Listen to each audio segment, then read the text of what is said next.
بلوچستان کے شہر پنجگور سے ہمارے گدروشیا پوائنٹ کے نمائندے فرید عمر کی رپورٹ کے مطابق پنجگور پہلا آل پروم مرحوم حنیف سنجرانی اینڈ مرحوم صادق سنجرانی فٹ بال ٹورنامنٹ کا شاندار افتتاح۔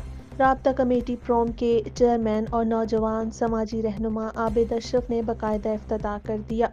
اس موقع پر پروم کے معروف سماجی رہنما نواز سنجرانی، بلوچی زبان کے معروف شاعر اکرم ذاکر، رابطہ کمیٹی کے رکن مجیب رسول بخش اور دیگر ان کے ہمراہ تھے۔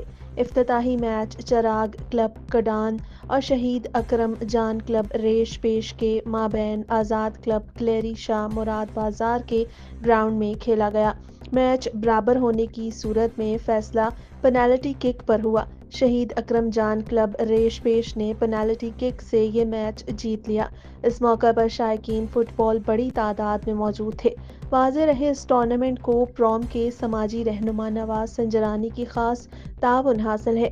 شائقین فٹ بال اور اسپورٹس سے وابستہ نوجوانوں نے نواز سنجرانی کے اس عمل کو سراہتے ہوئے کہا کہ نواز سنجرانی نے پروم جیسے پسماندہ اور دور افتادہ علاقے میں ٹورنامنٹ کا انعقاد کر کے نوجوانوں کے دیرینہ خواب پورا کر دیا۔ نواز سنجرانی نے اس سے پہلے اپنی ذاتی زمین بھی فٹ بال کے گراؤنڈ کے لیے وقف کر دی۔